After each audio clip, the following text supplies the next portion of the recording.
Nah, tetapi umat Tuhan mendatangkan kehidupan. Yang mendengarkan suaranya akan diantaranya ke tempat atau rumah-rumah yang sudah disiapkan. Jadi kita ini dapat suami atau istri itu kan diantar di rumah-rumah. Coba kita bayangkan, ya, ini hanya bayangkan ya. Dulu masing-masing ada pacar. Saya baru menemukan kesaksian seorang bapak, istrinya itu pacar ke-56. Wah, hebat benar, hebat banget. Luar biasa gitu. Dengan bangganya, dan istrinya merasa heran juga sih istrinya. Benar lah 56 nih katanya. Bayangkan, dialah champion juara nih 56. Hebat. Sayang juga enggak punya banyak pacar ya kan gitu. Ya kan kita kan boleh banyak pacar kan. Nah, rupanya ya pacarnya ya tergantung, ada yang 3 bulan, ada yang sebulan, oh pantas lah ya kan. Tapi udah dianggap pacar gitu. Nah, di situ kita bisa paham bahwa ya kedekatan kita itu, ya, auman Tuhan itu mengantar kita kepada jodoh kita gitu. Seperti Pak Jutin sampaikan waktu itu kan luar biasa tuh sering. Jodoh itu dicari. Kan pasti kita ngomong, mengaum kan. Pak, ada anak gadis enggak? Kan gitu. Atau kita mainlah ke rumah ya mertua kita kan. Nah, mesti pantang menyerah lah. Kalau saya dulu kan dari Sinar Pelita menuju ke Jeruju. Special King. Ya mau bagaimana? Kan tahan mental dulu lah. Tapi lewatnya pintu depan, jangan lewat pintu belakang. Ya kalau enggak begitu kan enggak mengantar kita untuk bisa hidup berkeluarga. Ya masing-masing pastilah menjadi, ya begitu juga ya. Tiba-tiba kita bisa hidup bersama orang ini kan, yang berbeda suku, berbeda latar belakang, berbeda budaya kan. Mungkin ada yang berbeda iman kan. Kok bisa ya kan begitu? Pasti banyak bertanya-tanya kan. Itulah rahasia ilahi yang merupakan auman Tuhan untuk kita bisa mendekat. Kita bisa punya rumah, kita bisa punya. Saya selalu sharing dengan bapak saya itu, dia selalu bingung, kenapa manusia tuh harus mesti punya rumah kan? Harus punya rumah ini bagus kan? Nggak perlu juga katanya. Rumah besar, ya. Ketika anaknya sudah berkeluarga, menjadilah sepi, berdua lagi. Rumah kecil dulu sempit, benar ya kan? Ya pastilah Bapak Ibu merasakan kan? Justru rumah yang kecil banyak orangnya, penuh sukacita. Rumah yang besar sedikit orangnya. Masing-masing di kamar waktu masa pandemi kan, ngunci pintu, lockdown masing-masing dah. Bahkan ada yang bilang istrinya di kamar sebelah, suami di kamar sebelah, pakai WA yang ngomong. Aduh, bagaimana itu? Tapi kalau rumah kecil misalnya tipe 36, ya situ-situ ya lihat ya kan, lewat sini, ketemu lagi. Waktu lockdown itu kawan saya bilang, waduh, rumahnya kan tipe 45. Ini katanya halaman. Ya kan? Kamar, dapur, ya ketemu terus kan. Tetapi dia baru merasakan ketika istrinya meninggal, sepi sendiri. Waktu lockdown kan terus ketemu. Dan dia bersyukur katanya. Syukur saya tidak pindah ke Ambon mengikuti jabatan. Dia baru tahu kebersamaannya itu merupakan tahun-tahun terakhir dengan istrinya. Dan istrinya bilang tinggal di Pontianak Japa katanya. Nah itu yang momen-momen seperti itu, janganlah sampai kita dikalahkan oleh dunia. Harusnya kita bisa bersama. Baik, Bapak Ibu, saudara-saudara yang terkasih, seperti biasa pada pertemuan keempat atau pertemuan ya bukan terakhir ya, maksudnya untuk pendalaman kitab suci di bulan kitab suci nasional ini. Yang pertama ada sharing dan ngasih nyata, yaitu apakah saya merasakan bahwa Tuhan tidak lagi bermurah hati kepada saya dalam situasi pandemi ini? Nanti mungkin bisa dijawab dengan sharing. Jawabannya ya silakan. Ataukah saya amat merasakan kemurahan hatinya, terutama ketika saya berada dalam saat-saat yang berat? Yang kedua, apa yang membuat saya bertahan untuk tetap beriman kepada Tuhan dalam situasi-situasi sulit yang saya hadapi. Yang ketiga, bagaimana saya merasakan kebaikan dan pemeliharaan Tuhan selama masa pandemi ini. Yang keempat, peringatan apa yang saya alami yang mengantar saya kepada pertobatan. Yang kelima, dalam rangka pertobatan, apa yang harus saya tinggalkan agar semakin dekat dengan Tuhan. Nah, ini 5 pertanyaan yang cukup berat.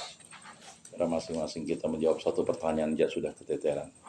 Tapi marilah kita mencoba untuk berbagi kasih. Nah, kebetulan ada orang mudanya ya.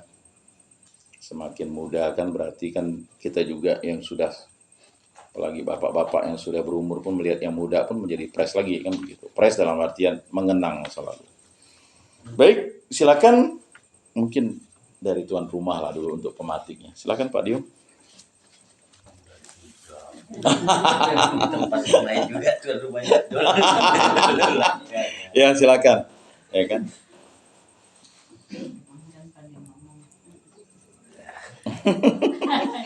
Berarti yang lain. Nah, nanti untuk pematiknya. Kan tidak bisa mengutarakan jam panjang lebar gitu. Silakan Bu. Mungkin Bu Tarno dulu. Oh. Ya baik, mungkin sedikit kita berbagi di sharing ini tentang pendalaman kitab suci, walaupun sebetulnya sangat berat. Ini udah pertemuan kita keempat ya. Ya. Dari yang awal, yang dari pertama, dari dunia sampai kita juga semuanya berubah semenjak COVID. Dari sifat awal sampai berubah ke sifat yang baru, semuanya berubah. Dari cara hidup juga berubah. Lalu, cara mencari Tuhan juga sangat kita dekat mempertanyakan Tuhan pada saat itu. Apakah Tuhan itu ada? Apakah tidak? Kita di antara dua pintu yang hampir tidak menemukan jawaban. Lalu selanjutnya kita dihadapkan menanam kebaikan untuk menjauhi kejahatan untuk menemukan kebaikan. Hampir kita bisa menjawab semuanya dan hampir semuanya ada. Nah, sekarang di pertemuan ini kita melihat masih hadirkah Tuhan dengan kebaikan dengan kita. Kalau saya pribadi, semakin hari semakin saya mendapat jawaban bahwa Tuhan itu ada dan baik adanya, terutama buat keluarga kecil saya. Tuhan saya betul-betul hadir di tengah keluargaku. Berapa bulan yang lalu anak adik kena DBD. Terus terang di hari pertama dokter bilang aman, baik, rawat jalan aja. Itu dokter mengatakan gitu. Di besok harinya dia ternyata semakin parah. Trombositnya masih 100 berapa gitu. Di hari berikutnya lagi dia udah gak mampu lagi, langsung drop, HB-nya langsung turun 8. Nah, pada saat itu dokter mengatakan kami angkat tangan. Nah, seharusnya ini dirujuk ke Pontianak. Pada saat mereka udah menghadapi pasien kok drastis langsung drop. Nah, dirujuk ke rumah sakit Antonius. Terus terang saya di luar dugaan, kaget, ternyata udah cukup parah. Darah udah keluar dari gusi, dahak gusi, mimisan, BAB udah darahnya udah hitam. Sebenarnya udah darah segar sebenarnya. Pada darah terus pada saat dia keluar kena angin udah membeku. Sebenarnya udah darah segar. Tapi di situ saya mengatakan Tuhan itu hadir. Dan kebetulan, dan mungkin kebetulan, bukan bukan juga saya mengatakan saya membawa Tuhan untuk keponakan, mungkin sedikit saya berbagi berkat buat keponakan ini. Disuapi mamanya enggak mau, dikasih minum air putih oleh bapaknya enggak mau, marah. Justru anak ini justru jadi stres. Nah, sementara HB-nya drop.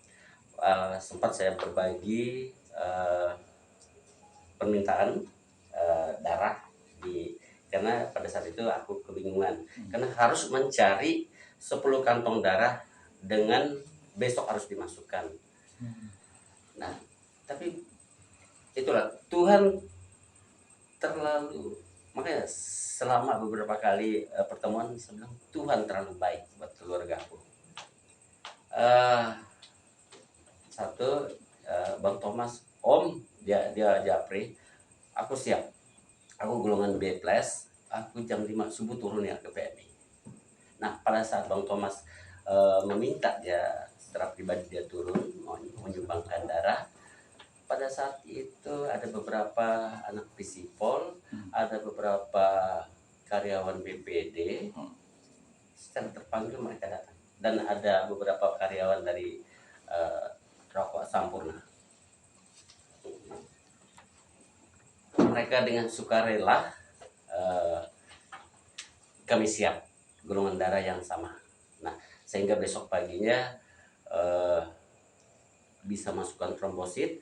Nah, pada saat itu keponakan itu udah hitam. Dokter mengatakan Yandi tidak boleh gosok gigi, Yandi tidak boleh korek-korek. Kalau hidungnya gatal-gatal jangan dikorek. Khawatir nanti darah keluar dia susah karena lempeng darahmu sudah susah membeku. Karena trombositnya betul-betul, dan dengan sesaat trombosit masuk kita dah waspada. Om, dengan mamanya dia tidak mau ngomong, dengan bapaknya tidak mau ngomong. Om, bukakan aku YouTube, carikan aku lagu-lagu rohani. Suaranya udah kedap. Lalu aku buka lagu apa Yandi seperti itu. Saya nanya gitu, saya ini udah punya bakal jantung di sini ini udah tusuk-tusuk. Tapi aku harus kuat supaya dia juga jadi kuat. Pertolongan Tuhan boleh, siap Om. Udah, aku bunyikan pertolongan Tuhan, penyanyinya siapa, tapi enak. Justru aku makin merasa tertusuk karena anak itu menjamkan mata, apakah ini dia terlelap? Ternyata dia terlelap gitu. Sekitar jam 11 dia terbangun. Aku tanya, Yandi, nasimu masih ada? Makan lagi ya, bubur. Boleh Om, 2 sendok. Lalu ternyata masuk 2 sendok. Karena di sini ternyata ada gumpalan darah di tenggorokan. Makanya dia waktu dia batuk merasa kesakitan. Lalu habiskan ya sampai itu. Oke, habiskan Om. Tempe ku haluskan habis. Tahu perkedelnya tuh habis. Nah, di situ aku semakin kuat. Dan anak itu dengan sesaat.